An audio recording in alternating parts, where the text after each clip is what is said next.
Are you looking to start investing in the Kenyan stock market? We have just the solution for you. Introducing Dosika, a mobile app that is designed to make the Kenyan capital markets accessible to everyone with a simple-to-use interface.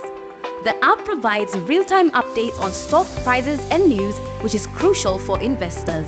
Here's how to sign up. Download and install the Dosika app from the Google Play Store. Create a Dosika account by signing up with your email address and phone number. Once you've signed in and linked your account, you are all set to start adding securities to your watch list or portfolio. To track the performance of your portfolio, go to the Portfolio tab and view your holdings. Dosika ni investment chap mkononi. Dosika, grow your wealth.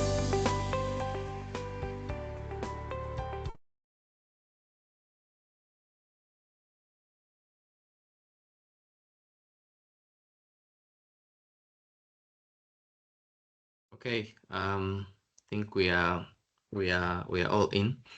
So thank you everyone for taking time to join us in our webinar series. This is the Central Depository and Settlement Corporation. For those of you who might not know what we do, from the previous video, what we mainly do is that we are an entity, a private entity, that offers market infrastructure for the Kenyan capital markets, and our main role is to offer depository services, meaning all the shares that are traded at the Nairobi Securities Exchange. We hold those shares, and when you buy or sell those shares, we do what we call the settlement, clearing and settlement, which means transferring the shares to the people who have bought the shares and money to the people who have sold those shares.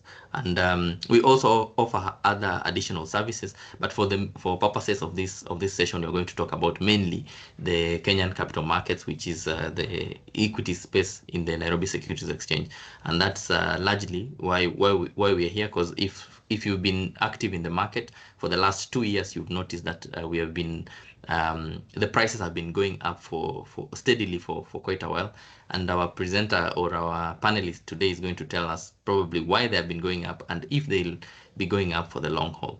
But if you want to know more about CDSC and what we do, we encourage you to follow us on all digital platforms at CDSC Kenya, and maybe you can also visit our website on www.cdsckenya.com, and we shall interact more about the services that we offer and what we can do for you, either at an individual level or at a corporate level. But that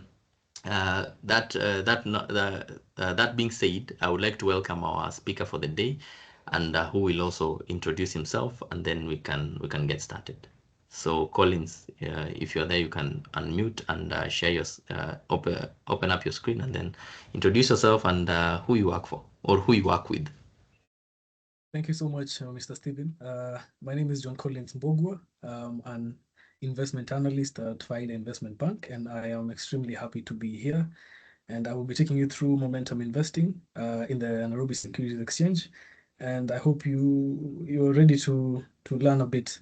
Yeah, thank you. Thank you so much, Mr. Stephen. Okay, thank you, John. And maybe before we can start, just maybe to get to know you better, and there are probably some aspiring analysts here, and one would wonder, how does one become an investment analyst? Maybe you could share just a bit about your own journey, how you became an investment analyst, whether you started at Faida or whether you've been to with other investment banks. Maybe just shed some light about how you entered into this space. Well, that's a good question. So I'm quite young in the field, to be honest.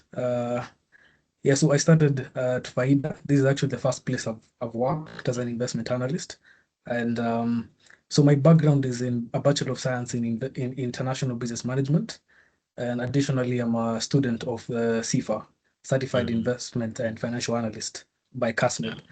And so I believe that is actually one of the easiest ways to jump into the industry. But you find that our industry is very tight niched, and so one of the easiest ways to climb is to probably get an apprenticeship or an internship, or maybe jump in as an attachee. You find that in the investment banking space, you find that someone in customer service, later on transitioning into any other role in the investment bank. So I think being open to any role is a start just for the entry. Yeah. Because Okay. the upside is extremely huge. Yeah. Thank you. Do you have a favorite investor, whether local or international? I would say international. I'm more. I like the whole hedge fund idea. I don't know whether you guys are conversant with hedge funds, but there's a very big investor called Bill Ackman. There's somebody saying we can't hear you. Is my audio clear enough? I think we can. From your Maybe end? the rest of the audience can confirm whether they too Yeah, can't hear please. us, because I can hear you well, loud and clear. Okay, maybe you can check your audio. Your audio. Yeah, that could be the issue. It Yeah, sounds sounds clear. clear. Okay, You can. thank you, Yeah, Elijah. Thank you. you're explaining Yeah. your favorite investor. Yeah, so my favorite investor is called Bill Ackman. So he's a hedge fund manager, and so hedge funds take up more risk. They are extremely risky, and so there's this one time that he bet against.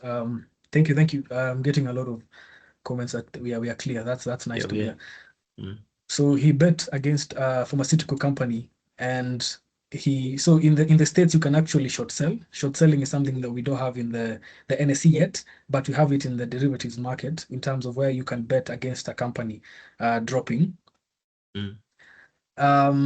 So basically, what happened is this guy sold this particular stock, this pharmaceutical company. And what happened is that he was wrong on the bet, costing the hedge fund around 4 to 5 billion US dollars, which is serious money for anyone in the world, serious money.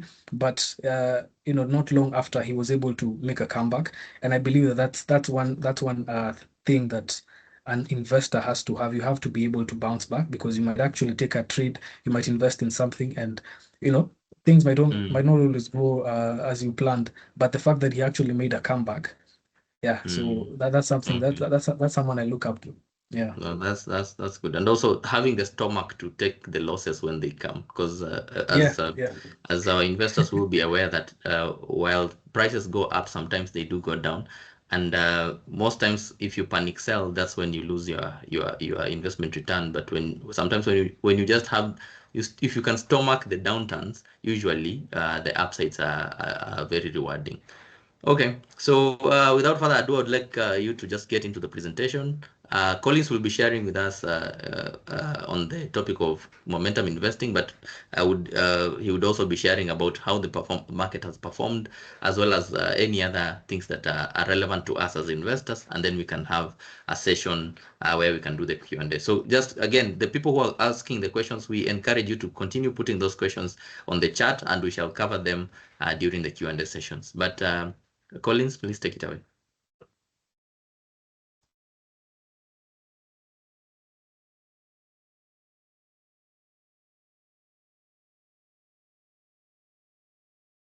All right. Mr. Stephen, kindly confirm that my screen is very clear. Yes, we are on the first slide. Thank you. All right. So today we're talking about momentum investing, but before we get to that, I will just be taking you through an overview of the market, how the market has been faring in the recent past. So in 2025, we can see that as everyone knows, it's no longer news. In 2024, the NSE did very well.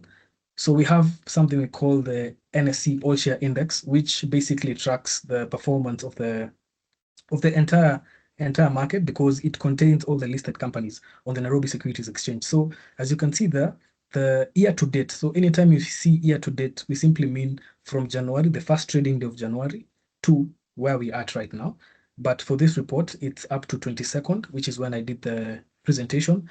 So as you can see here, the NSE All Share Index has risen around 40.4%, which is very strong performance. Last year, the NSE All Share Index rose 34%. So as you can see, it's only September, but we already surpassed last year's performance. So as you can see, the bull market, the bull run is an uptrend, is already surpassing last year. So things are looking very well. Performance is strong across, actually, majority of the, as you will see ahead, majority of the counters are doing extremely well. So as you can see there, NSE All Share is up 40.4%. NSE 20, which is another metric, is up 44.4%, and the NSE 25 is up 36%. And then here on the right, as you can see, this is a chart showing from way back in 2020, this is COVID times. You can see the decline. And now, as you can see, from around 2023 thereabout, you can see the market has been making a comeback, a very strong comeback, very steady uptrend right there. And now we are, at the 170s points for the NSE All Share Index. So it might sound very complicated, but simply it just tracks the performance of the entire NSE. So when you hear maybe the NSE is down 40%, so you know that largely, generally, the entire market has dropped in terms of returns. In terms of the prices, they have actually declined. So, but for the scenario right now, we are doing very well. On to the next one.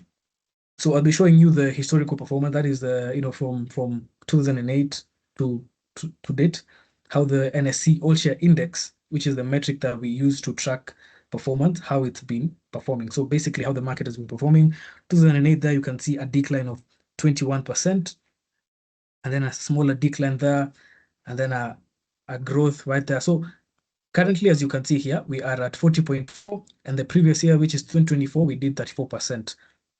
So we are doing very well. These are 2 years back to back where we've seen very strong growth. We've also had a fair share of bearish years. Bearish, when I say bearish, I mean years where we are shedding, we are losing, we are dropping. So we've had our fair share. So that's why we usually say that bull markets eventually come to an end. I'm not saying that to scare anyone. It's just fact. You just need to understand when presenter screen not visible from my end. I'm getting that comment on the chat. I just need someone to confirm. We are good. I think good? All yes, right. you can check on your Daniel, you can check on your screen. All right. NSE 20, as well, as you can see, doing similarly, just very good performance right there. Let me go to the next thing. So turnovers and volumes. And so turnover, basically, you see these jargons might seem complicated, but it simply means when you see equity turnover, we are not doing so well if you look at the trend, but it's still relatively okay performance. Turnover is basically the price and the volume. So if we're transacting, 4 million shares of Safaricom, the price of Safaricom may be at 29, so you multiply that, and that's the turnover. So the turnover is still lagging a bit behind the 2024 one, but we're still not yet at the end of the year. So we might manage to surpass it, but we'll see. Over to the bonds. Bonds are doing extremely well for many reasons. Particularly, we have had a lot of the rate cuts and all that, and the introduction of some very spectacular bonds having very high coupon rates. So that's also been very instrumental in making the bond turnover. The bond activity has been very strong in the market. I think this document will be shared with those who will need it. So I will not touch. I want to really focus on the stocks. So NSE foreign investor activity is something that's been talked about in the recent past a lot. And I know you can see a lot of red on the screen. So as you can see, we have been having a net outflow, meaning that foreigners have been taking money out of the Nairobi Securities Exchange. And that might worry some. It actually worries everyone. And because you find that the foreign investors actually play a very big role in moving our markets, in moving the stocks, especially the blue chips, Safaricom, these big counters, you find that the foreign participation is extremely vital. So when they exit, you will actually see a drop in the stock price. But not to say that local participation is not strong enough or not important enough. I'm getting to that. So on the monthly, you can see that we have actually been dropping. We grew a bit. So you see, when you hear the news posting, foreign outflows year on year, the reds here are very strong. I know it's very dominant. It's true. This is how it is. But you can actually argue that so far, foreign outflows compared to the previous years is less, right? As you can see there, this is a smaller outflow compared to the rest. Yes, it's not an inflow, net, but we are making some progress. Okay, let me go on to the next one. So I want to argue on local participation, because people, yes, argue that foreign investor, when they exit, a market is going to, Corp will collapse, Safaricom will collapse and all that. But if you look at the data, because data doesn't lie, local turnover, as you can see here, so this is actually every week since January, the first week of trading, week ending Fridays.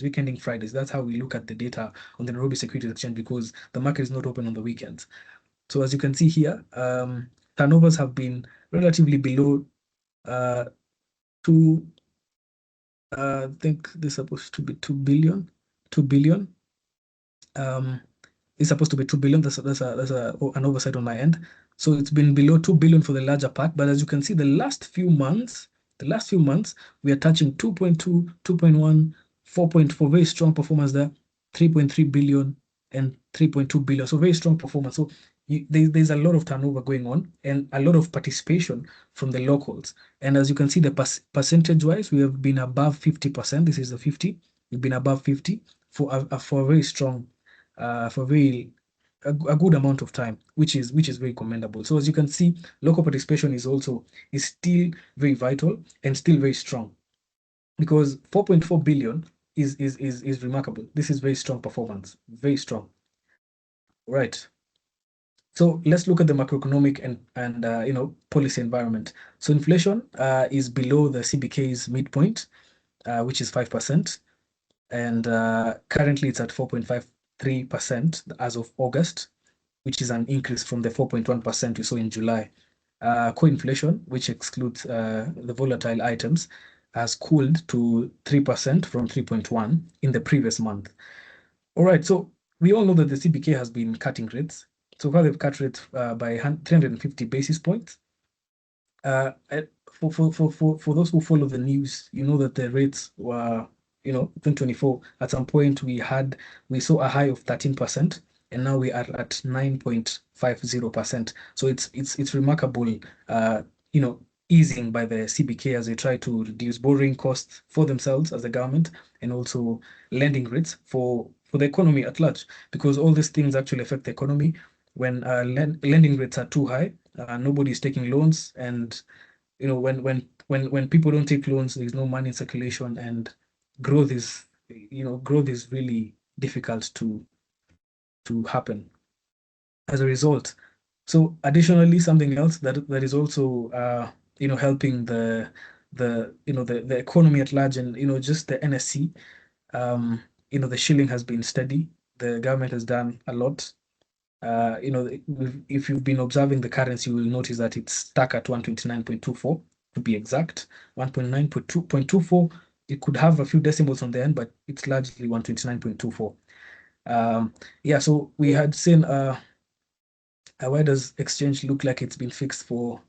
That's a good question. I think we can talk about that towards the end. We'll deal with the questions later, John. So don't bother about that. I'll be tracking them so that we can. All right. Your presentation is not interrupted. All right, thank you. But if you look at the other currency, that's the euro and the pound, you will notice that we have actually depreciated compared to them. So the question is whether it's being controlled or not. That's something to discuss. And something else that is a positive for the Kenyan economy, S&P Global Ratings recently upgraded us. So basically, when you hear an upgrade coming from a rating agency, it's good news for us as an economy, because one, when this credit institutions such as the IMF and other unilateral and multilateral credit facility, credit institutions, when they want to lend to a company, when they want to lend to a country, when they want to lend to a country, they will look at the ratings, because you see they're foreigners, they don't really understand what's going on in the economy. So they want to hear from a rating agency, is this actually an investable economy or not? So when we are upgraded, this is good news for the government and for the citizens at large. because it boosts confidence, for foreign investors, creditors, and all that. So it's good news. All right, so let's jump into the stocks. Top performing sectors and stocks year to date. Year to date is from January to now. So as you can see there, investment services at 138.1%, investments at 122, energy and petroleum 84, insurance 83, commercial and services 81, and at the bottom we have agricultural stocks, that is Kakuzi's, Williamson Tea, and all that at 23. And then second last we have banking at 30%. The font is a bit small for my eyes, but so I think this is top 20 for the stocks. I just tried to rank them for you to see, the top performing stocks and the returns year to date. So Samia Africa is the former tire manufacturer. They shifted from the manufacturing now into distribution only. They shifted their business model. So there's some stuff to talk about around Samia Africa. We'll talk about it towards the end. So currently at 15.2 shillings. They have done 523% year to date, which is too strong. Kenya Power at 176.1. Everyone knows about this. The political class has been talking about this stock quite a bit. Home Africa as well. These are penny stock, loved by speculators. We'll talk about that as well. At 173%. Kengen, I like to, Kenya Power and Kengen really move together. So I'm not too surprised, you shouldn't be too surprised when you see it right below Kenya Power right there. Kengen at 145%, NSE, this is the Nairobi Securities Exchange, at 138. And as you can see, when these turnovers and bond turnovers are very strong, when you say turnover is strong, that's because volumes are strong, and people are just trading more, so they're actually making more money in terms of commissions and all that. So that's the 138% return, because when they did the results, they had done very well. Kenya Re 3.17, 134.8%. So Kenya Re is something to talk about as well. Recently, there's a trade that people had jumped into. They bought at around 2 point something, but we were, it was very unfortunate that we had some news that the CEO was suspended and some investigations were ongoing. That is on there. I think that announcement came out on the 5th of September. So they told us it will take around 21 days before we can get another announcement concerning the same matter. So maybe by next week, Monday, Tuesday, we might hear what they have decided concerning Kenya Re, which will actually affect the stock. So that's something to be aware of. Express Kenya at 126, HF Group. A lot of speculation on this one. Yes, the performance has been steady, but it has largely been driven by speculation at 118.5%. Uchumi, I don't even want to talk much about that. We all know it's speculation because they're no longer really in operations, but the stock is loved by speculators. EA Portland's at 97, Olympia Capital 94, CIC Insurance, very good one, 92. We'll talk about that later. Sanlam 85, Jubilee, and Safaricom. Let me just mention Safaricom 66.9, Total Kenya 70%. That one has done very well. This is actually a very surprising stock. DTB Bank at 104.8. I don't know whether you remember when this stock was ranging in the 70s and 60s, but now it's at 104.8. Britam has done 53.6. Right, let me just jump to the worst performing stocks. Number one, Umeme, a dispute with the Ugandan. This is a Ugandan company, cross-listed on the Nairobi Securities Exchange. Cross-listing is whereby something is listed in two exchanges.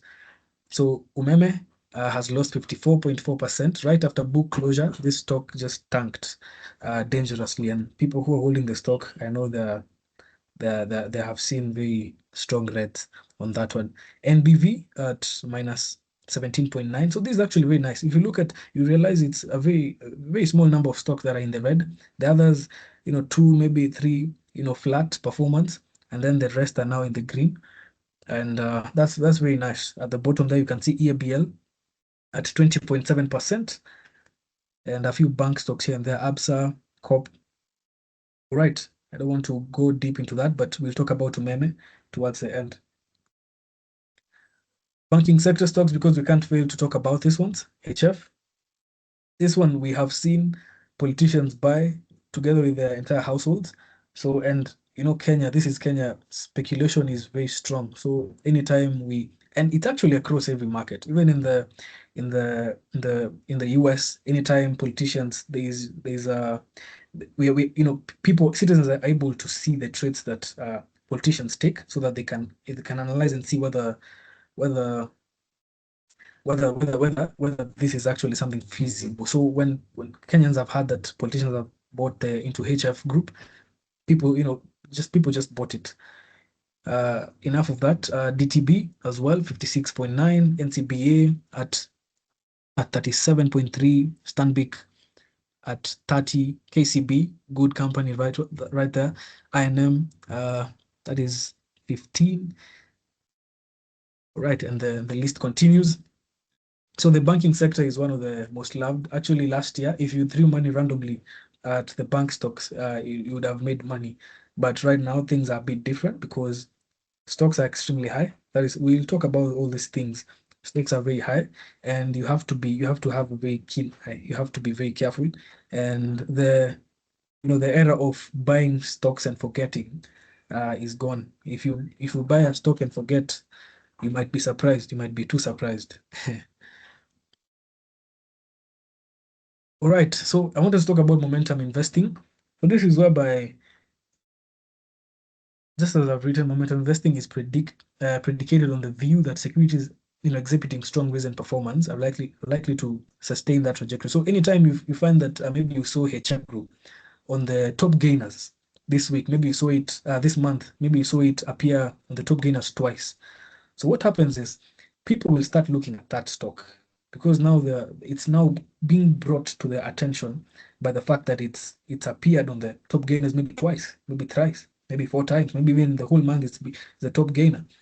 So, and you will see big candlesticks, big green candlesticks for those who have interacted with platforms that have price action. And investors will simply jump into these stocks, not necessarily looking at the fundamentals or the financial performance of these companies. They don't even know about equity. They don't know about assets. Don't know about the company's debt. They don't know about how is the management, are there scandals, how is the corporate governance. So momentum investing doesn't really focus on these things. It can focus on these things if you use a blended approach. Value investing is whereby I'm talking about value investing. So we have mentioned momentum, and then there's value investing. Value investing is whereby you, sorry, I'm getting a bit distracted by the notification, but I'm going to get used to it. Value investing is whereby you invest in a company. For example, the intrinsic value of the company, you believe that it's higher than the current price by using ratios such as the price to earnings, price to book ratios. It's a bit complicated, not really complicated, to be honest. It's very simple numbers. So by using such valuation methods, you're able to judge whether a stock is undervalued or overvalued. But now for momentum, people don't look at such things. It's driven by speculation. They look at the price chart and they see green candles, and they can see this thing is moving. They see a foreign investment bank has done a report and said that the biggest gainer this week was HF, and they want to buy HF, and that's it. Close of story. So that's the thing. That's the thing. So we are talking about momentum investing, and my approach is a bit blended. I will show you how you can follow the momentum in the market, and at the same time play it safe by using this momentum approach in value stocks that have a strong fundamental basis, good performance, steady performance, not just 1 year where they were profitable. And because you see, just because a company does 1 year, you see, maybe they have been doing 10 years of losses, and then 1 year they did profit, they do profits. If you're a long-term investor, you need to be very careful. So these are things we're going to talk about. You have to also ask yourself, how long am I looking to trade? Because you see, for momentum investing, it's best for an investor who is in and out. It's best for trading, if I may call it, and not investing. Investing, I like to to refer to it as a long-term thing, something that you do for a good number of months into years, right? But for momentum, where you hear HF is moving like this, you want to jump in and see whether you can catch the move. You want to be very careful and keep tabs of the market in a way that once the momentum has slowed down, you might actually just decide to take profits because the market might reverse. We're going to see these scenarios in the next few slides. So I've just told you about momentum investing as well as value investing. So when you hear companies such as EABL, KCB, the ones that you can just say from the top of your head, you know that if you open a report from Faida Investment Bank, you're going to find KCB, they're going to find EABL, they're going to find very strong companies, because we are, you see, as an investment bank, you'll find that our recommendations are heavily fundamentally based. We have to recommend stocks that have a very strong financial footing. Whether a politician is buying the stock or not, if the numbers on their books are not strong enough, we will not recommend the stock. Whether a politician says they're going to buy 1 million shares next week or not, we cannot, because we owe our clients that expertise, that care. We cannot just throw them, because you see, you can buy a stock now that is being hyped, but 5 years from now, they might have closed shop and suspended and might be in debt. So we have to recommend stocks that are very fundamentally strong, financially strong, good equity, total equity is good, assets are looking good, how is their debt level, are they paying that debt? What are the measures they put in place to pay this debt? So there's a lot to look at. But momentum investing does not focus on such things much. But you can do that as a more educated investor. All right, on to the next. Momentum investing. So how can you spot some strong momentum in the market? You might see something featuring on the top gainers, top movers, top movers, in terms of turnover. This was the one that was traded the most, price action. So you might need to understand how to read a bit of the price charts. A good platform to use is a TradingView. The Nairobi Securities Exchange has, done very well in incorporating the NSE stocks onto the TradingView, which is a free platform whereby you're able to open these charts and just see how is KCB moving, how is Safaricom moving, and all that, which is amazing. A very good platform. You should actually check it out, TradingView. So candlestick analysis, you need to look at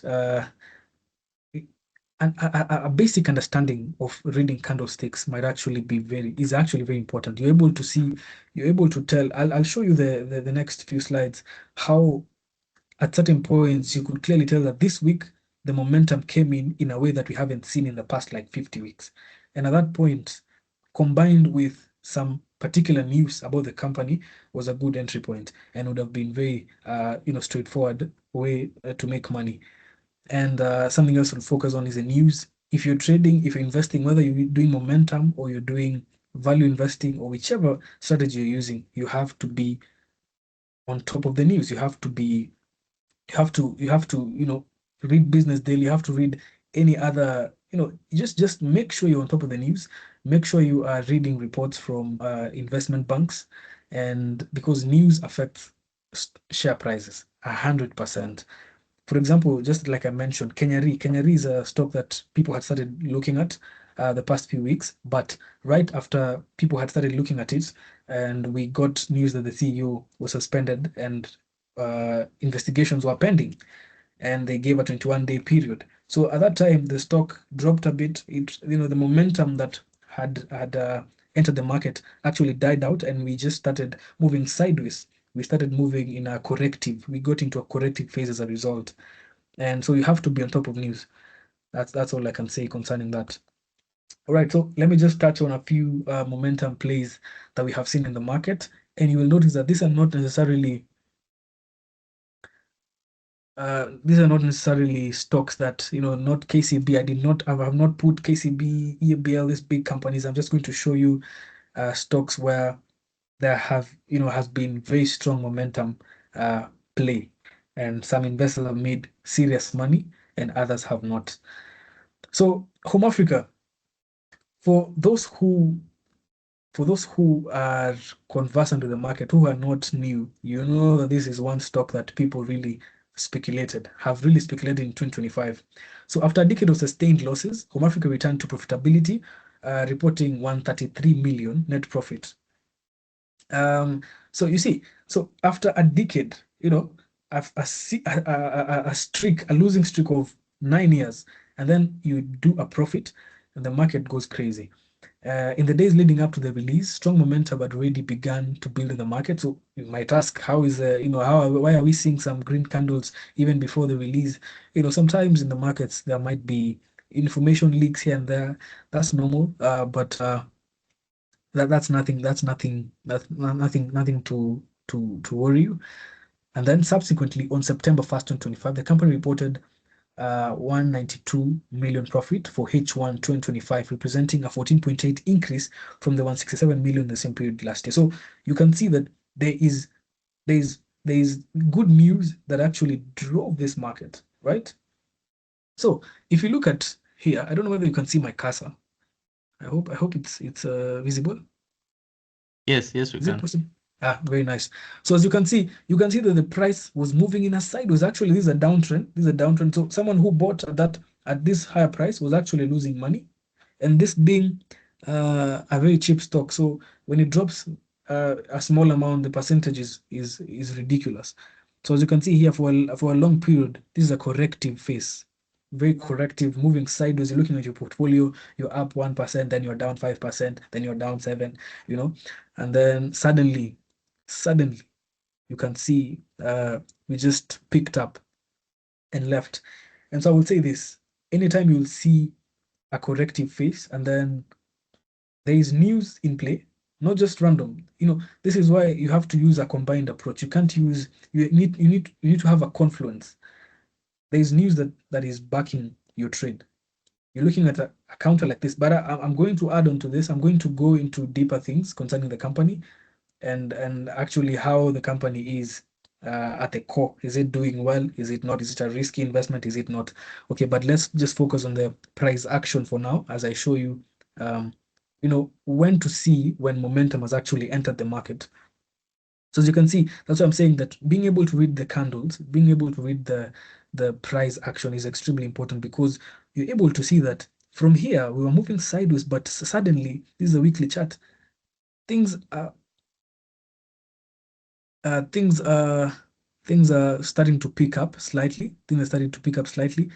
And the candles are extremely big, showing you that the volumes are ridiculously huge compared to the previous time that we are seeing here. So that is a clear sign that momentum has entered. And for those who are chasing momentum plays, that is a clear thing. That is you've already seen the candlesticks and the price is moving, and it's still not yet too far for you to enter. And additionally, there is news that is backing up your story. All right, so that's Home Africa for you. Tamia Africa has done 523%, ridiculous return right there. So there's a lot about the company. The company just completed a sale of land that they used to clear out debt, which is very good. You see, anytime a company deleverages, which means to just clear out your debt, it's good news. Investors see it as very, very positive fundamental performance. So Samia Africa. So for those, see the same play here. You can see a sideways movement, and then suddenly a few weeks you will see candles starting. There is no red. There's actually no red. If you look well, you'll realize it's majorly green. Week on week. This week, we rose. The next week you're rising, and it's backed by news that has just penetrated into the market. So that was the sale of the land. They had completed a sale of land that had taken quite a while. Additionally, if you look at the books, you realize that, so the sale of land, which they used to pay the debt. Additionally, you'll find that in their books, they have a huge amount of land that is still held at cost, which has not yet been, if you were to factor in revaluation of the land, they have a piece of land that went for around 15,000 Kenya shillings back in the day, and right now, if you were to value it, it's around 8 billion.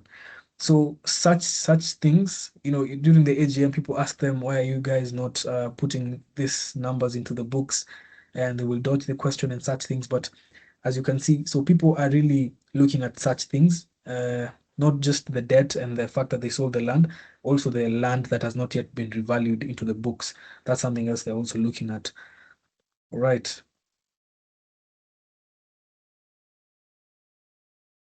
But let me touch on something concerning Home Africa. As you can see here, once we entered here, price got to a certain point, and then the retracement was also ridiculous, I'll say. Because for a penny stock such as this is literally around 60%, a pullback over or roughly 60%. So sometimes it's good once you see the momentum starting to dwindle, it's good to just cash in your profits.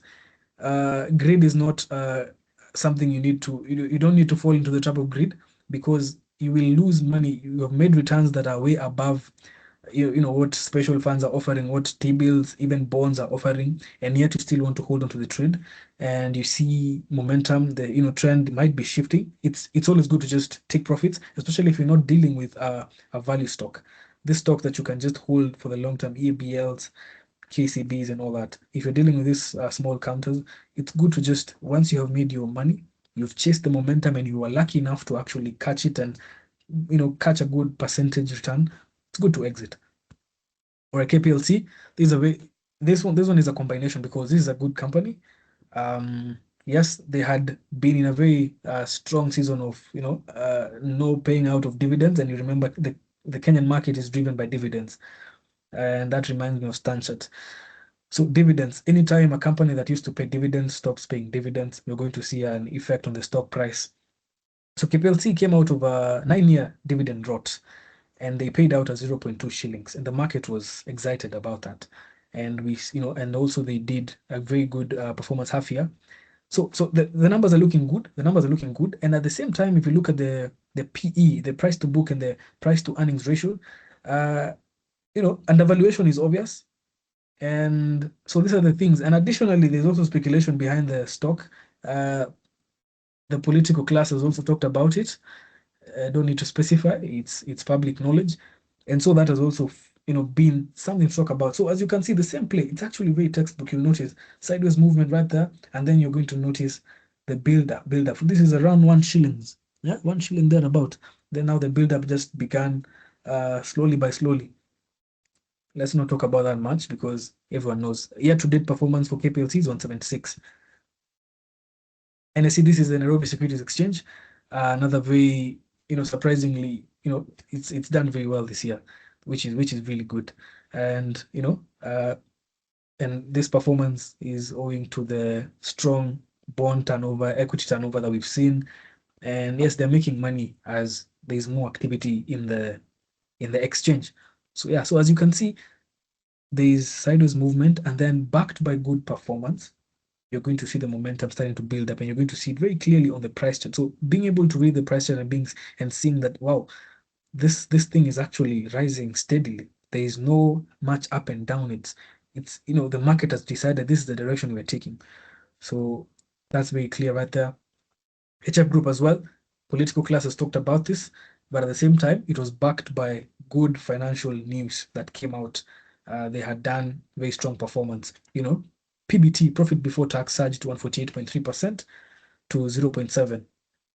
So yes, let me not go deeper into that. As you can see, very strong performance. But you see, there's a very strong pullback right there. Very strong pullback. So I will always advise clients, once you participate in a very strong momentum trade, it's not a bad idea to either take partials. When I say take partials, you can close a portion of your trade, or you can close entirely. That's up to you to decide. But you need to be very careful not to give back money you had already made. Risk management, when momentum investing, don't buy and forget. This is something I have seen, especially if you're not dealing with counters that are considered blue chips, these big companies that have been there, profitable, paid dividends year in, year out. You need to be very careful. But at the same time, even when you're talking about these big companies, I really advise clients to make sure that you keep tabs with the market. That day, Safaricom stock hit 42 shillings. Right now, it's around 29, 28. So the market trend could change. We could be bullish. Bullish is an uptrend.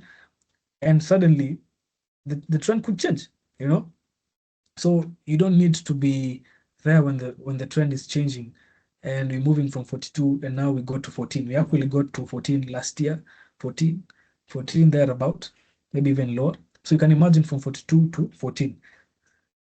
So you have to be buying and forgetting is not an approach that I would really recommend. You need to try and be, be on top of news, be on top of look at your portfolio. How is it doing? How is it performing? And such things.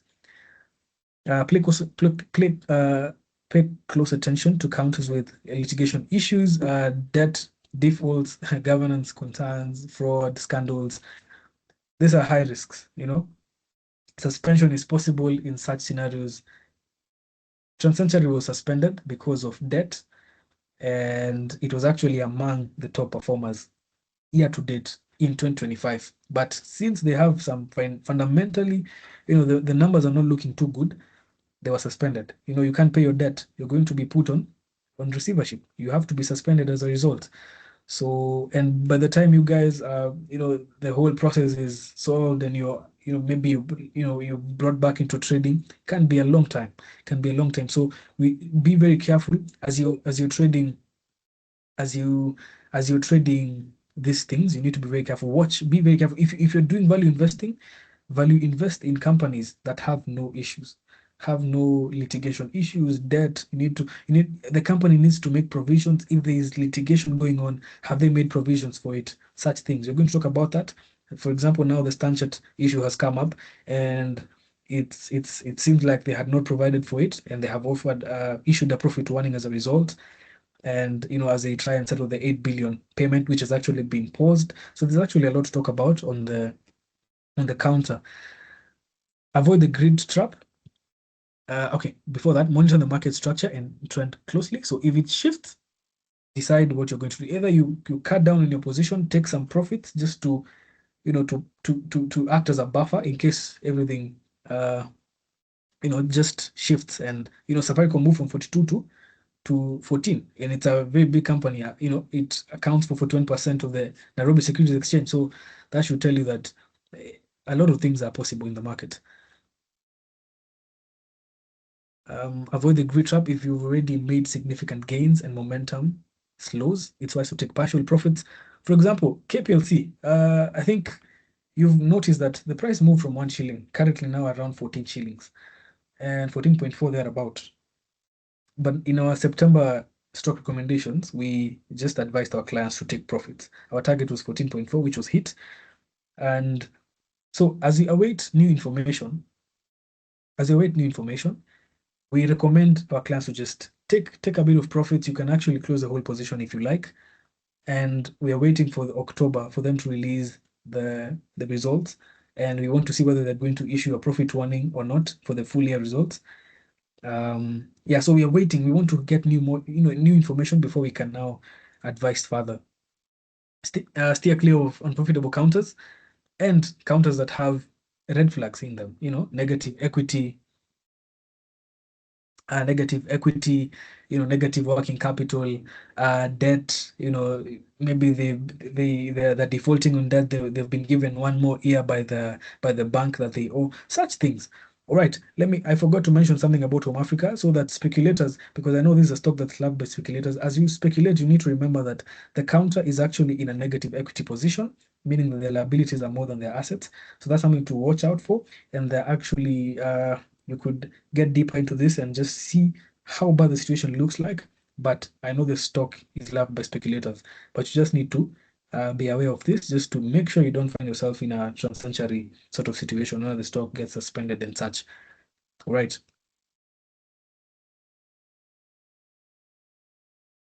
So I will touch a bit on some of the stocks we're recommending, but I will say this: majority of the stocks right now, majority of the stocks that as an investment bank, we are confident in recommending, you find that they're very high.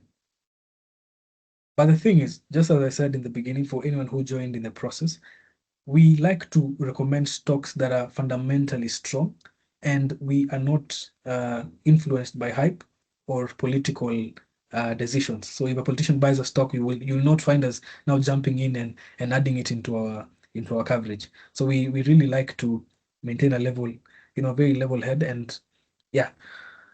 So this is just but a few of the stocks. Our September document contains more. Just thought I'd put this. I'll also mention others which are not necessarily on this, but it's good that this is being recorded, so it will be on audio. So Cooperative Bank, so you can see we have issued take profits. So we are awaiting the Q3 performance before we can issue further direction. But any stock that you see here, trust me, these are strong companies, and in the long run, actually, maybe next year, I will not be too surprised to see that we are way above where we are right now. Cooperative Bank currently it's 18.95. Year-to-date performance is 8.6. I will not go into the details of the performance because it's there and the document will be available. We're also recommending, so our targets for COP was already hit, as you can see. So you find that majority of the bank stocks hit our targets. Actually, I think it's all of them hit our targets, except KCB and Equity, which our targets currently are at 60s. And we're waiting for that, but we're very close. Anyway, we're very close for those who are following the markets. KPLC, we will also issued a take profit. So let me talk about KPLC a bit for those who might want to invest in KPLC. So KPLC has recorded very strong half-year performance. They gave a dividend of 0.2, very good. That shows a lot of confidence by management because you cannot pay a dividend if you are not very confident in the company's performance. So the question is, in the results that are going to be released in October, end of October, so if a company expects that their results will be 25% lower, that is for the full year, they're supposed to issue a profit warning, telling you that we anticipate that the performance will be 25% lower. All right, so in the next month, we want to see whether they're going to issue a profit warning or not. So whether or not they issue a profit warning, we still anticipate a strong performance because they did around 9 billion in the half year. So if we just double that, that brings us to around 18. And let's say they, surpassed that annualized estimate and maybe did more than that, they might actually not issue a profit warning because a profit warning will be anything below 22 billion in profits. So that's what we are waiting for. And I believe that's actually why we are seeing a slowdown in the price because we are getting closer to the results. And once we get the results, that is going to be the determinant. So what happens if they issue a profit warning, the stock might drop. But okay, this is you understand this is speculation. I'm not saying that this is exactly what will happen. Someone might quote that, John Collins said this and this. This is just analysis. So if they issue a profit warning, the stock might drop a bit, but remember the stock is undervalued, and the company is positioned for growth in the long run. In this sense, if you look at the statistics right now,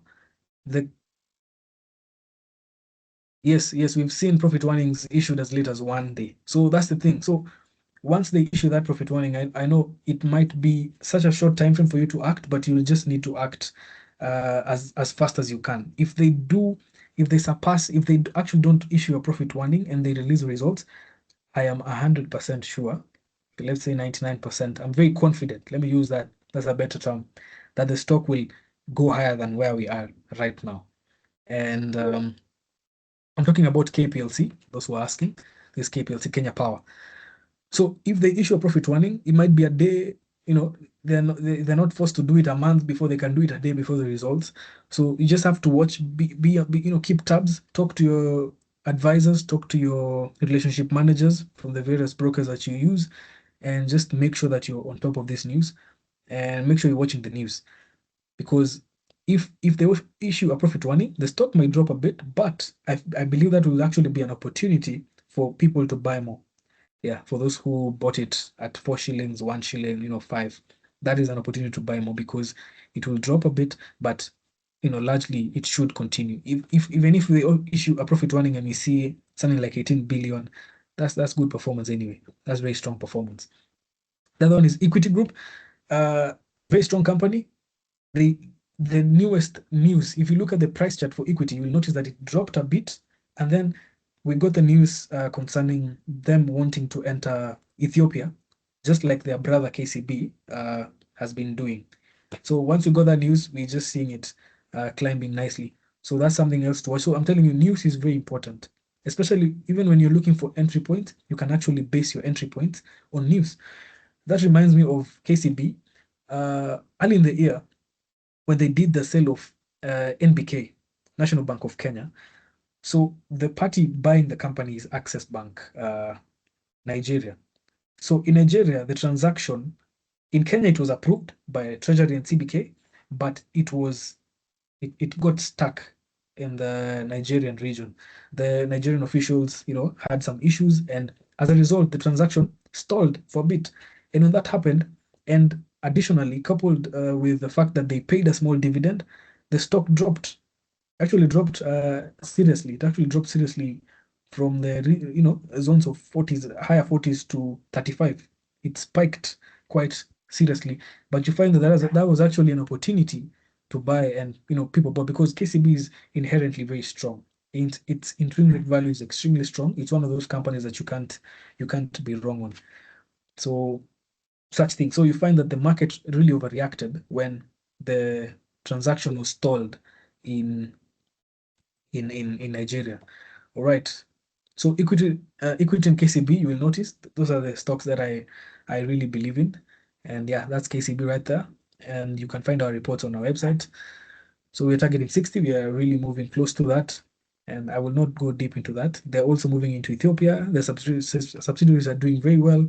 So performance is looking good. CIC, talked about this. We have been recommending it. It recently dropped a bit. People took profits. I know some people are scared, but past 2-3 days we've been picking up, and yeah, things are looking good. So we are likely to just keep on going. Even this target might be low because you find that right now, as majority of the stocks might be expensive, investors are looking for, let me call them hidden gems, stocks that are a bit forgotten but are doing well, stocks that are cheap but at the same time fundamentally they're okay.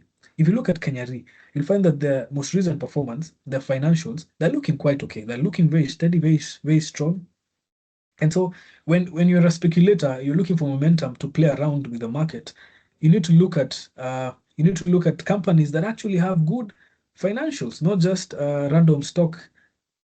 For example, Uchumi, it's always on the year-to-date top performers, but in terms of operations, are they really doing business? I can't really speak on that, but yeah, so focus on companies that, CIC, CIC, you've walked into CIC, you probably use CIC, and I use CIC. So that's the thing. You look at companies that are strong, companies you've interacted with, companies that have good financials, and yeah, Kengen and KPLC move together. So we are going to look at them. So we're waiting for the results to come out the same time, October as well. Once we get the results, now we can now revise our projections and see what to do. Do we exit? Do we add on to, do we keep on buying? Because you need to watch KPLC and Kengen, they really move together. If you look at the price charts, you'll notice that they really move together. That brings me to the end of my presentation. But before I forget, I wanted to talk about a few stocks. Umeme, number one. So we have seen Umeme. I think it's on the, let me just see, the 54% worst performing. We just go back to that slide. We need to have that visual. Yes, it's actually number one worst performing stock, Umeme at 54.4%. So what happened? So in the industry and online, you could see some people had recommended buys, and I totally understand where they were coming from. Because Umeme they had a concessional agreement with the Ugandan government. They were supplying electricity, but now that concessional agreement came to an end. I think it was roughly 20 years. So what happened is there was a buyout amount that they have a dispute. They want to be paid a certain amount, but the Ugandan government is only comfortable paying X amount. So what has happened is right after book closure, the stock dropped because people, the market loves dividends. So if I was owning a stock and I'm a bit unsure about it, I'll just wait for the book closure, to happen, and then I sell, because once I sell after book closure, I'm eligible to be pay the dividends once they actually do make the payment. So the litigation is currently ongoing. They moved it to London. And so until that is actually done, we cannot really, the stock is definitely going to keep falling. If you look at the chart, I wish I could have put in the chart, but you can just check on trading with the Umeme chart. It's ridiculous. It's just red candles, serious red candles. And I know some people had bet on it. I've seen clients who have really been affected by this. So I would say that Uchumi, I would just say it's simply the fact that it's cheap. The fact that it's cheap, and yeah, there's just been that history of speculators playing around with Uchumi. So Umeme, and yeah, so you need to be very careful. A company that has litigations, a company that has all these things, just try. If you have to be involved in such a stock, try as much, exit as early as possible. You don't need to be caught up with the rest of the people. Yeah, maybe suspension or whatever. The other one is Standard Chartered Bank, Kenya. So the pension case is something that is being talked about everywhere. So clearly, we have seen that Standard did exactly provision for this liability against the 629 pensioners. And after the Supreme Court, denied to take up the case, which made it automatic that the lower court's decision was going to be upheld. They had to pay up. So that was the decision. And the moment that news hit the market, that's why you have to be on top of news. The moment that news hit the market, we moved from 300 now around. I haven't checked today where we at, but it's 270s thereabout, and we might even go lower. I wouldn't be surprised if we go lower because we are getting new developments. The payment has been stalled after one of the lawyers said that they weren't paid.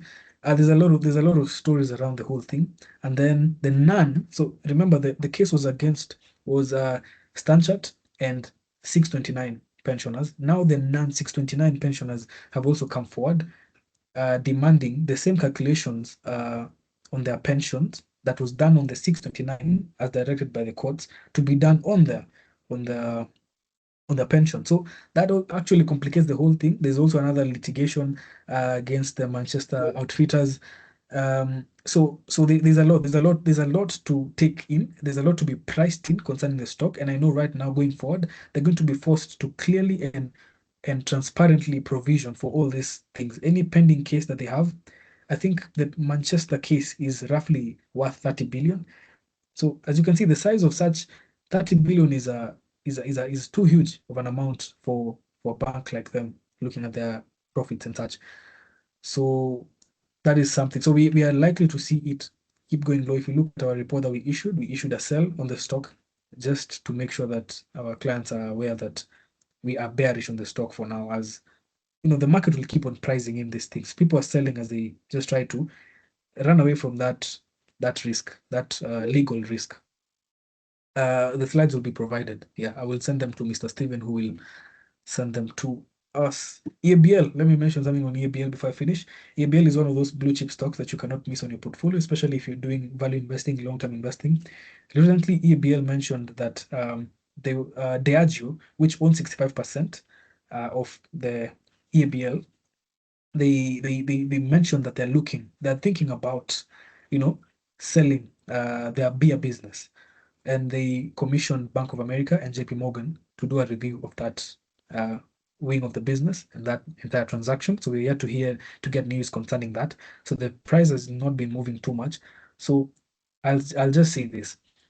In the event they actually announce that the transaction will actually go through, if they actually say that, okay, we have done this review, Bank of America and JP Morgan, and we have decided that we're going to go on with this transaction, they're going to exit at a premium, the stock will just surge. That is textbook in Kenya. If you remember the bamboo replay, the moment Amson and Savannah Clinker were going head to head to take over the company, and they were buying it at a premium, the stock did 100% from 44 thereabout to 89 and upwards. So anytime there's a transaction on the NSE, you need to actually be there. You need to be there. If you hear a transaction being announced by any party that is, you just need to be there because there's going to be a serious return on such a stock.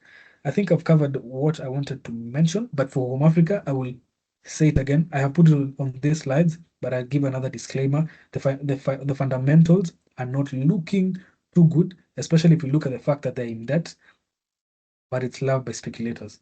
So that's why I put it as a momentum play. I know we've gone past 8 p.m., so I'll give it back to Mr. Steven. Wow, Collins, thank you very much for that, the detailed analysis. You went even beyond the momentum investing and were giving investment advice, which is part of the value that we aim to provide to our investors. So thank you very much for that. What I got mainly from the momentum plays and the highlights was largely not to be greedy. If I'm if I'm doing momentum investing, that I should be looking at it short term and not imagine that I'm investing that I buy and forget. And there is a certain level of sophistication that maybe is expected of investors who are doing momentum plays. And I think also, which might address some of the questions here, which about whether then if I don't know about those reading candlesticks and whatnot, then if you find that you have struggled reading charts, then the best play for you as an investor would likely to be a fundamental investor, which basically means that you rely on your stockbroker to guide you on a counter that has, or a company that has very good fundamentals. So thank you again, Collins, for that insight. And because we have several questions, I think I would urge that as we answer them, you try to be very brief so that we can take at most 15 minutes to close this session. And I'll start with the first one, which was very general, and you have spoken to which is the presentation and the recording. Yes, definitely. If you go to our YouTube channel and on our social media pages, every time we have a webinar, 1 or 2 days later, we usually share the recording, and on email we share the presentation. So most certainly, by virtue that you have registered here, we have your email, so we shall share that. Somebody asking about Dosika's link and information. I've just shared it now. That you can access it. You can download if you're using your phone. That link there should take you to the app. You can download it. It's a pretty simple app for you to just access the market, and it allows you to open a CDS account and start trading in the Nairobi Securities Exchange. Collins, maybe you can also share your contacts, the contacts for Faida, so that people who want to maybe also get advice from you guys and maybe even become your clients, they could be information that they could use to reach, which I know will also be, if you can't share it now, I hope that it will also be provided in your presentation slide for the people to just use it to reach out to you. But yeah, I guess we can get into the other questions that maybe you could slightly you could try to answer them in as much as in as brief and as detailed manner as you can. So let me start with this one. And there was somebody who was asking a question about corrective. You used terms like corrective, that some what's the word, that some counters are on a corrective pattern. So I'm trying to actually look for that question. What's the difference between corrective and consolidation phase? Maybe we can start with that. Collins? All right. So okay, I would say that it's neither here nor there, but there's a difference, yes. So after let me look for a chart here. After a bullish, if you look at this, you'll see there's a bull run right here. Yeah? This is an uptrend. So what we have afterwards is a corrective phase, and then we have a continuation, right? Those are just trading terms of, but more or less, if the market is moving sideways and we're not really looking at a trend in particular, for example, here, you can just say we are just consolidating. This is just a sideways movement. Just a terms thing. What is really important is for you to understand that we're moving sideways at this point. We rose here, and then people took profits a bit, so we corrected a bit as people are taking profit, and then we continued. Yeah. Okay. So Peter is asking a question. You mentioned several counters that have have political exposure, and you quite aptly highlighted that even in the US, there are counters that also people buy because they have political exposure, which is not necessarily a bad thing. So he's asking, given the political exposure and the hype around Kenya Power, would you still advise one to buy? Which I think, based on your recommendation, you are telling them to take profits if they already have the counter. But if they don't have, what should they be doing? So if you don't have the counter, Mm. so first of all, whether a politician is recommending the stock or not, we look at the financials. The financials, are they looking good? They're looking good. That's the thing. And then, so right now, if you don't own the stock, it's best to just wait a bit. Let's get more information. Let's wait for the results to be released. Let's see whether they're going to issue a profit warning. If they issue a profit warning and people, some people sell, it will drop a bit, maybe back into the ranges of 12, maybe lower. Then you could buy at that point. And yeah, simple, because Okay. the stock is still a good one. Yeah. Okay, thank you. Somebody is asking about there was your graph seemed to show that there's a lot of volatility in terms of the participation by the locals. Is it a case of speculation at work, or could it be that your graph was the scale is showing a lot of volatility, when in real sense it's not that much volatility in terms of participation? Maybe just speak very briefly on that. Let me speak on that. I would say that this is because this is a very small time frame. This is the week on week, this is every week. Currently, I think we are on week 38. So the fact that, okay, yes, it's volatile, yes, but I would say that maybe you can just look at it from this angle. If it's above 50%, then we are looking good, which if you look at it, you'll find that more or less we are steady. We are somewhere. Yeah. Okay, And thank also you. you've asked that whether it's speculative emotion in play. That's Yes. also true, because the speculative nature has been really high in 2025, also in Okay. 2024. Yeah. Wanjiru is asking, she wants to buy shares for her kid and give it to them when they're 18. Any good recommendations? I think now she's thinking very long term. Do you have any counter that you would recommend for Wanjiru to invest for her child? And by the way, Wanjiru, you are also able to open an account for a minor. You can talk to your stockbroker if you have one. If you don't have one, you can talk to Collins and his team. They should be able to open for you a junior account. What's our recommendation? Maybe All in brief. right. So definitely for such a scenario, it has to be extremely strong companies. Extremely. The companies that we are confident in. And Safaricom is one of them. So the only risk tied to Safaricom is the fact that Ethiopian business has not yet broken even. They're projecting it to be, to break even in the year 2027, which we are not sure whether that will happen. Well, that's a projection, right? Mm. But inherently, looking at Safaricom and its position in Kenya, M-Pesa being, very big revenue driver, and it's continuously growing.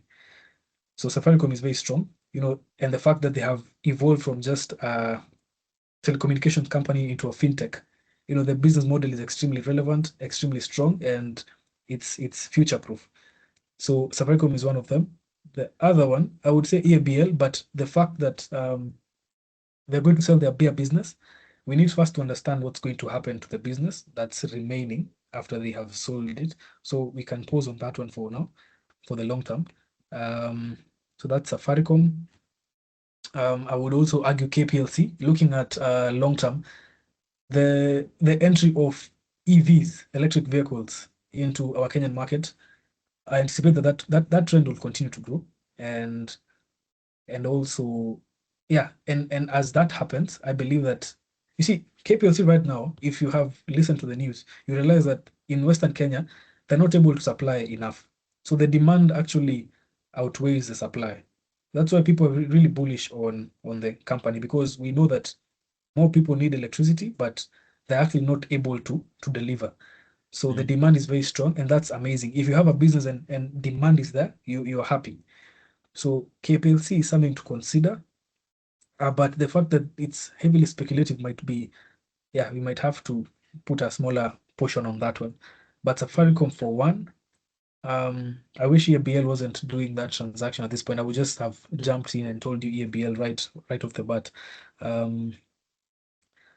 Yeah, let me, as we go, let me think of another one and I'll I mention think it. that an anchor stock like Safaricom would still be good for even as she grows or he grows the child, then the parent can also add other counters. What Something happens else, to Mr. Steven, sorry to interject. Especially for for the long term for your children, you could also consider ETFs. We recently, the NSE introduced the Satrix ETF, which gives you exposure to a very huge array of equities across the globe. So that's always something else to consider, because year on year you find that ETFs actually outperform actively invested funds. So yeah, that's something else I would also recommend. Yeah. So the Joseph was asking about the issue about if you're not able to read candlesticks. Maybe you can just highlight where they could learn to do that and how long it would take for them to learn if they were interested in learning how to analyze those momentum plays in that technical manner. I would say that's actually a very simple thing. You see, we are living in the digital age. So right now you can simply jump onto YouTube and you will get a few videos that can teach you about, can actually note it down, can learn about market structure, and yeah, just learn about market structure. Okay. Market structure. Yeah. What happens when a company is delisted or suspended? Yeah, that's a good question. When a company is delisted, so I would say just assume that your funds are frozen. Yeah. So until that whole thing is sold, for example, Mumias, I think a lot of people have their money stuck in Mumias. Yeah. So money is frozen. I don't know the intricacies. I don't want to assume. I don't want to guess. Basically, yes, it just means until that matter is resolved or until the regulator finds it fit for it to be traded, you cannot buy or sell that counter. So if it's suspended while you are holding that counter, it basically means, like John has said, your shares are frozen, which means you can't really sell. Now we talk about momentum investing, John, and sometimes it's very hard to convince people to not buy a counter that is going up because of fear of missing out.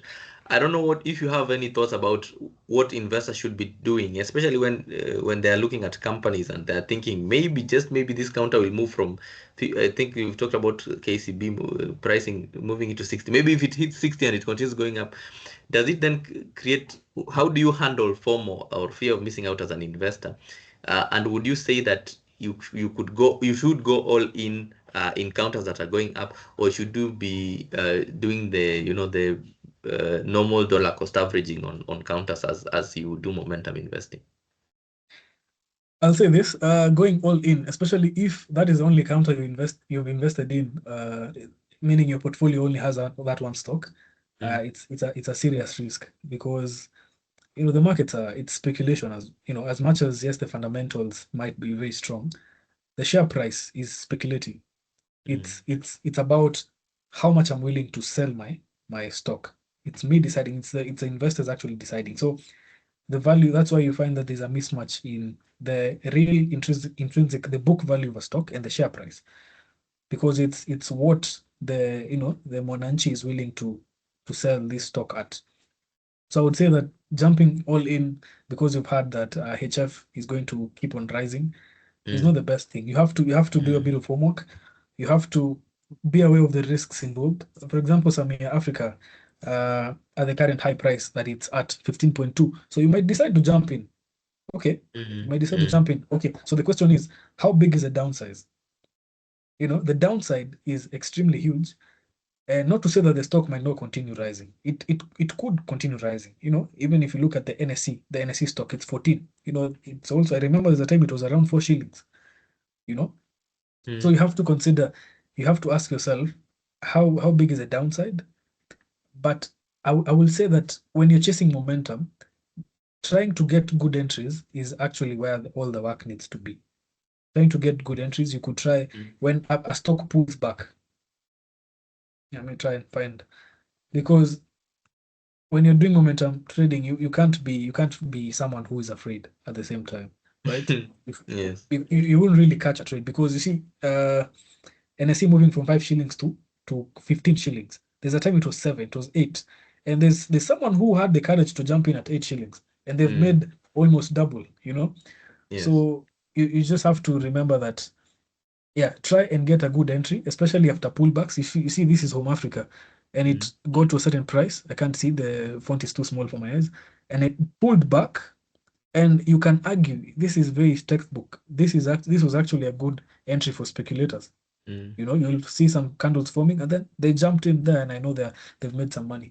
So trying to get your entries right is where you need to do all the work. And then now just you can buy, if it drops further, you can buy more just to bring your average lower. Yeah. Okay, a question from Monica asking if she should now sell her Safaricom shares, which she bought and forgot. I think Collins has already spoken to that. Maybe you'll speak about whether she should be selling it now. But in terms of buying and forgetting, it is no longer a profitable play for most investors, because the period that you are forgetting it and maybe putting your money elsewhere, you could be actually accumulating those shares, so that even if you're buying for dividends or for succession, to give it to your children, that by the time that it's time to release those shares, you have also accumulated a portfolio large enough to make a difference in the beneficiary's life. But I want you to guide briefly whether she should be selling her Safaricom shares now. That's a good question. So the target that we have for Safaricom is around 31 shillings, and we have not yet achieved that. I think we were close to that, and the stock has been a bit slow the past few days, but we got some new news concerning the ZDMMF. I think this week somewhere, maybe if not this week, maybe Friday last week, I'm not too sure. But very recently, we got the ZDMMF halfway results, which I believe we saw some bit of momentum. We had gotten stuck a bit, but we saw some momentum. So I wouldn't say, depending on where you entered, I wouldn't say that it's time to exit. Depends whether you're in profit or not. So such things you have. Yeah, I might need to get more information on that to be able to actually advise. Yeah, so you consider whether you profit. Did you buy it when it was 42? Now it's 29. So such things. Whether you bought it at 14, now it's 29. So yeah. Okay. Do you have a WhatsApp channel, Faida, and could you share it? I think you can share it on the chat, or if not, you can have it as part of your contacts when you share this presentation with us for sharing. I don't think we have a WhatsApp channel yet, but what I can do, I can share my email, and then maybe people can what do you think? Yeah, you could share the research email, but it would be better if you shared it on the, because this chat, after this call, this chat might be lost. But if you share it on the presentation and other contact, including your phone number, the company's phone number, of course, then it would be more useful for people. Somebody is saying Dosika, Faida's Mtrader. I don't know if your app is called Mtrader, but they're saying it's not available on Dosika. Dosika is an app on its own.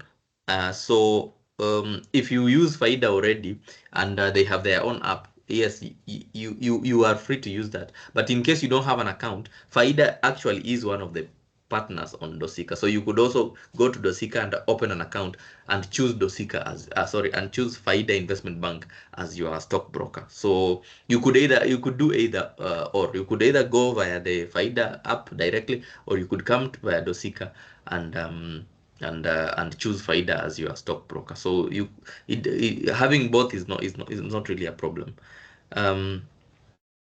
Yeah, other people asking about NCBA. NCBA is also not part of the Dosika companies yet, but if you are an NCBA client, NCBA is a stockbroker, so they can guide you on the digital channels for you to access your details. Yeah, index funds. I think you've already talked about one of the index funds listed at the exchange, which is the Satrix ETF. Actually, it's not an index fund; it's an ETF.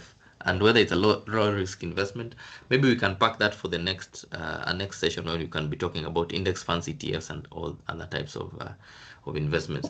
I wish we had time to answer all these questions, because they are very good questions, and you have been patient enough to stay with us till the end. We shall try to cover in the slides, when we're sharing the slides, to highlight some of the questions that maybe we might not have covered and they're very important. And in case you still have those questions, Collins and his team's contacts will be shared on email as well as CDSC's. Any parting shots, Collins, even as we reach. In fact, he's also shared the emails for him and his team. So if you want more information, please reach out to them. But Collins, any parting shots as we come to a close? I think I would say that if you have the opportunity to get guidance during your investment journey, I think that's the best thing, because you find that, when Safaricom dropped from 42 to 24 and you're still holding the stock, I think, yeah, you just need look for someone who can hold your hand and guide you through the journey. Yes, Yeah. or even as it was falling, you could be buying more. Assuming you are waiting for that 18-year-old, for your child to get to 18, you could still be buying more of that counter, and then that you average down your entry price. Somebody has asked about whether how many shares you can buy. That's NSE recently changed the rules. You can now actually buy even just one share of a company. Previously, you had to buy a minimum of 100. Now you can buy one share. So you have really no excuse as to why you should not be holding any counters, and build on that. Like we said earlier, era of buying and forgetting is really behind us, and right now you need to take an active participation in the stock market. You could just decide to buy one counter all through, or buy a portfolio of counters in a consistent manner, so that even when now this Home Africa 173 KPLC at 100%, when those market moves come, they find you already in the space and not trying to chase the wagon that has already left the station. Thank you again, Collins, and everyone else for joining this session. It has been quite insightful. We have gone past the allocated time by 35 minutes, but I am sure it has been very useful and very insightful to all of us. And we trust and believe that after all this information that is shared, that ultimately you shall take an active position in the stock market. And again, if you don't have a stockbroker, you can engage Collins and his team through Faida Investment Bank, and when you Google them or search them, you should find them everywhere. And if you want to talk to CDSC, www.cdsckenya.com, or our digital channels at CDSC Kenya. Somebody is asking whether we shall have another session. We actually usually have monthly sessions, so keep following our digital channels at CDSC Kenya, and you should be you shall likely see another webinar for the October season, and we shall be talking about other market things. Thank you again very much for being part of this session, and we hope and trust that wherever you are, you have found you've gotten some insight that you can take action on. But that's it from us. Have a lovely night, have a good day, and have a good evening from wherever you're tuning in. Good day. Bye. Thank you so much.